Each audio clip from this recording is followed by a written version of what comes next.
자, 그러면 요거를 좀 더 식을 세워보면 x1 빼기 x2는 1.96 SE보다 작다. 그리고 이보다 작다. 이렇게 되죠. 이거를 이제 아까 그 축에서 보면 1.96 SE라는 것은 여기 있어요. 여기. 당연히 1.96 SE 제곱 더하기 SE2 제곱의 루트 씌운 것보다는 작죠. 그러니까 이런 경우는 항상 통계적으로 의미가 없는 거예요. 0.05보다 큰 거예요. 됐죠? 그리고 만약 이런 경우 어떻게 될까요? 요 빨간 이 평균이 두 번째 일본의 그 어퍼 SB보다는 그 이게 오차막대보다는 더 높은 경우, 그러니까 겹치긴 겹치는데 이 까만 것끼리는 겹치는데 요것과 요거는 겹치지 않는 그런 상태예요. 자, 그러면 요 다음 거는 식을 세워볼 수 있겠죠? 쭉 식을 세워보면 이 평균의 차는 요거보다 높다는 거예요. 어딘가 있는데 요거보다 높은데 보통 이제 두 개가 이제 두 집단이 이제 평균이 같고 표준 편차도 보통 같고 그 다음에 이제 샘플 숫자가 비슷할 수 있겠죠. 그렇게 되면 그럼 어떻게 될까요? 요 값이 두 개 같아지겠죠. 그러면 대충 한 이쯤 절반쯤 된다는 거예요. 이 값이라는 게. 그러니까 여기서보다는 더 크다는 건데 이 어디에 올지 모르는 거죠. 넌 시그니피컨트한지 시그니피컨트한지가 잘 구분이 안 되는, 둘 다 가능한 그런 상태가 되는 거예요.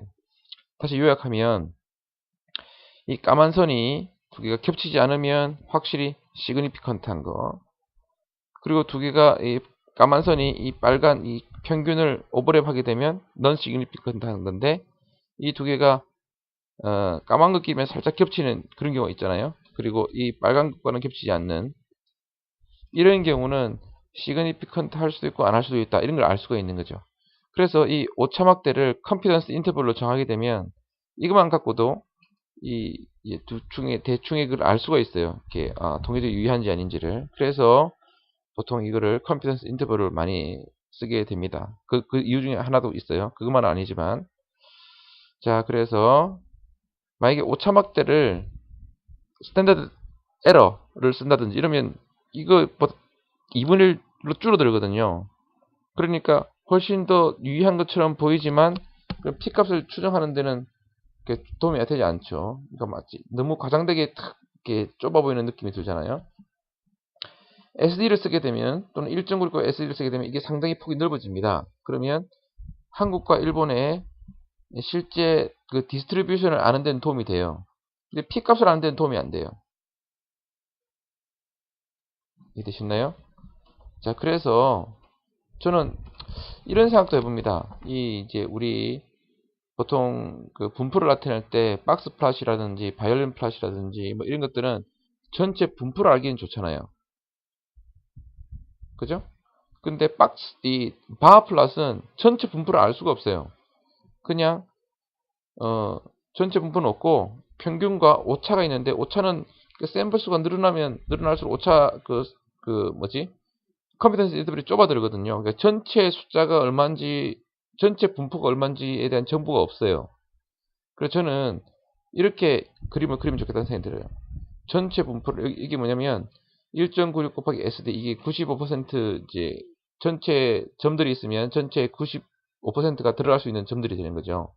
분포, 최대값 최소값 아니고 그 분포를 그려주는 어떤 삼각형이 있고 마른 목걸이 있고, 그 다음에 컨피던스 인터벌에 해당되는 값이 오차막대가 되고, 이런 식의 막대가 전체 분포를 다 이해하는 데 도움이 된다고 생각됩니다.